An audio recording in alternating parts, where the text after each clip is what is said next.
Alright, so magandang araw sa inyo guys. So welcome po sa ating panibagong vlog. So ngayon po ay meron akong ituturo sa inyo. Lalong-lalo na doon sa mga namumroblema kung paano ma-recover o yung mailipat yung kanilang GCash application sa bagong cellphone. So yun yung ating gagawin ngayon. Para mag-guide kayo ay panoorin nyo po itong video na ito. So halimbawa, ito yung luma akong cellphone na nakarehistro yung ating GCash application dito. So bumili ako ng bagong cellphone para ilipat naman dito yung GCash application natin. So ang problema, hindi tayo makalagin sa bagong cellphone kasi sinasabi doon ay nakarehistro pa yung ating GCash dito sa lumang cellphone. So yun yung ating gagawin sa inyo o gagawin natin para malaman nyo kung paano gawin ang paglilipat ng GCash application dito sa lumang cellphone papunta dito sa bagong cellphone. Okay, so gawin natin. So pero bago ba ang lahat ay please subscribe po sa aking YouTube channel at pahit na rin po yung notification bell sa ating channel. Marami pong salamat. Okay, so mag-re-rehistro tayo ng GCash sa ating isang cellphone. So ito yung aking cellphone na nakarehistro yung aking GCash. So ito naman yung bago kong cellphone. So ang gusto kong mangyari, yung GCash na ito ay ililipat ko dito sa bago kong cellphone. Yan. So ang problema nga, hindi siya mailipat.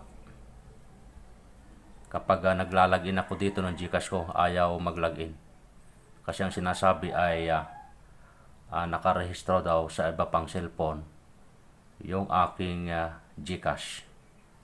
So yun yung ating gagawin ngayon at ipapakita kung paano siya gawin at para ma-login nyo yung inyong GCash dito sa bagong cellphone. Ito yung GCash. So nag-download na ako. So try natin.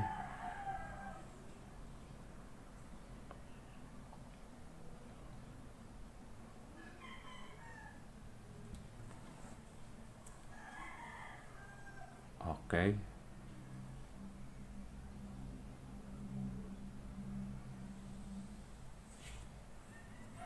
So ngayon, ilalagin ko dito yung aking GCash number.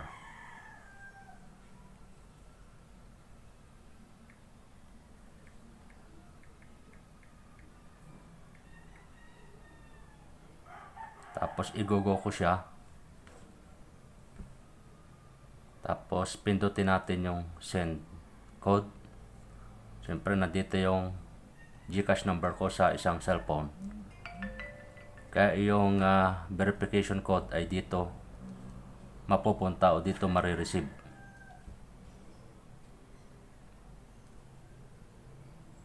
Zero two.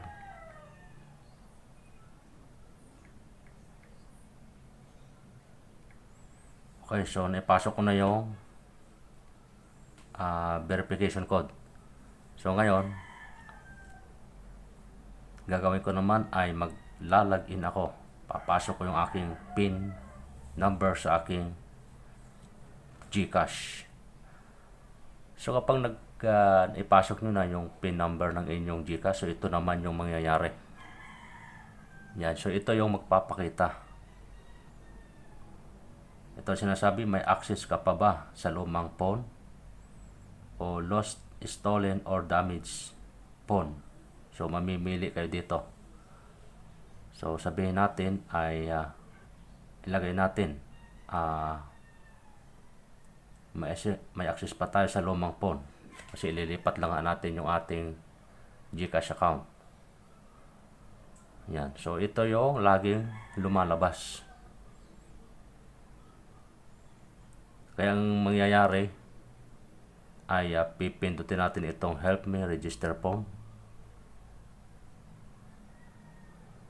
Yan. So kahit anong gawin natin ay mahihirapan tayo na makapag login ng bagong account dito sa bagong cellphone. Yan, so ang dami niya sinasabi rito. So hindi natin maililipat yung GCash account natin dito sa bagong cellphone kapag ganito yung ating ginagawa. Yan, so ang tanging paraan lang ay ganito. Para mailipat natin yung GCash account dito sa bagong cellphone, dito tayo sa lumang cellphone na nakalagin yung ating GCash account.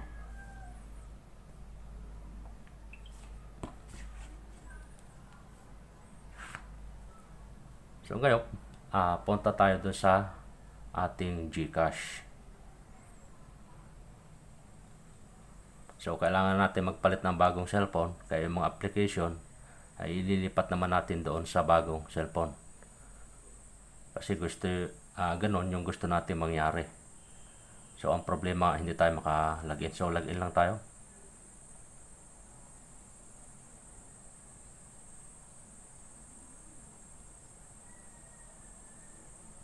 Okay, so nandito na tayo ngayon sa ating GCash account. So ang gagawin natin ay pindutin natin itong profile natin. Yung profile. At mapupunta tayo dito. Yan. So kasunod natin gawin ay pindutin natin itong settings.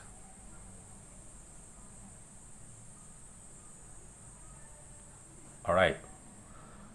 So kapag nandito na kayo, ay pindutin naman natin itong account secure. Account secure, pindutin natin.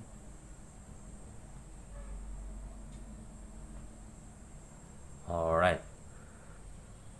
So ang sabi dito ay may register phone. So yung ating GCash account ay naka-register dito sa Vivo cellphone, itong cellphone na ito. So kaya hindi mailipat yung account doon sa bagong cellphone kasi naka-register pa yung GCash natin dito. So masyadong mahigpit ang GCash. Hindi pwedeng basta-basta na lang tayo lilipat ng account sa bagong cellphone hanggat hindi natin na-unregister dito sa dati nating cellphone. So para makalipat doon sa bagong cellphone yung account natin, ay unregister natin dito yung ating GCash account. So paano ba gawin? So ngayon nandito na nga tayo sa phone secure. So ito naman yung ating gagawin. Pindutin natin itong arrow na ito pababa. Yan. So ngayon, kapag napindot nyo na yan, ito naman yung ating pipindutin. Unregister phone.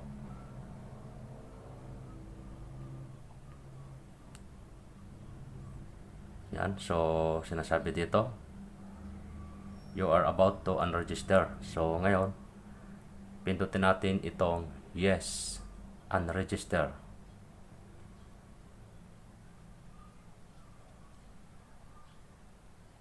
Okay, so tapos siya magpapakita dito na take a selfie to verify your identity.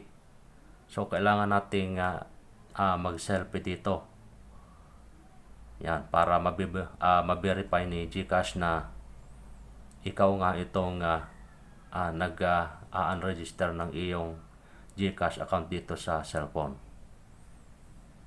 Okay, so pindutin natin yung next. Ayan. So haharap nyo lang sa inyo. Yan. Blink your eyes, so para hindi masabi ni GCash na picture yung inyong iniharap sa camera. So ikisap nyo lang yung inyong mata. Naabutan tayo. Retry natin. Blink your eyes. Sisimulan ko na.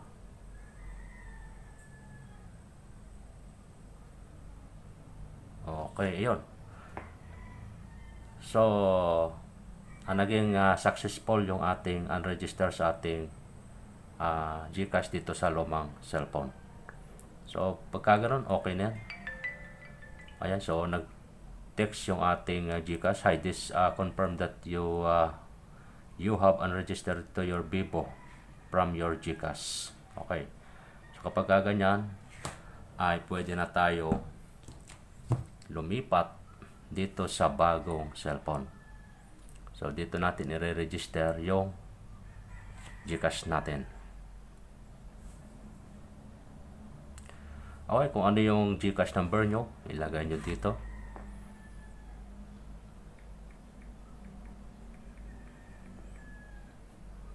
Okay, so, i-go lang natin at pindutin ang send code. At kung saan yung number o yung SIM card number, doon maka-receive ng verification code. So ngayon ay nandito pa yung SIM card ng aking cellphone na ginagamit sa GCash. So ito pa yung maka-receive. Okay, 79.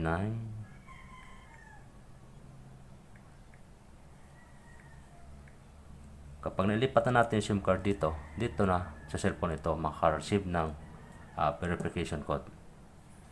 Okay, ilagay natin yung ating GCash number, PIN. Okay. So, pagkatapos yan, so, ito na, yes, register phone. Pipindutin na natin to para makapasok na tayo sa GCash account natin. Okay, so ganun ulit. So, take a selfie to verify your identity.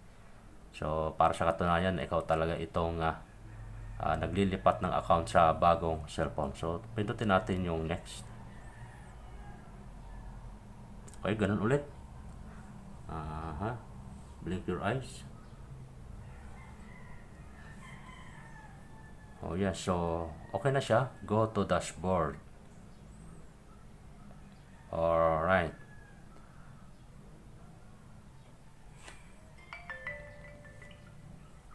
So, okay na siya. Ito na. Naka-login na tayo. So, ito na. Dito na tayo mayroong access sa bagong cellphone. Dito na tayo makaka-access ng ating GCash application. So, hindi na tayo makaka-access dito sa lumang cellphone kasi naka-unregister na yung ating GCash dito. So, nandito na tayo ngayon sa bagong cellphone. Okay, so ganun lang kasimple.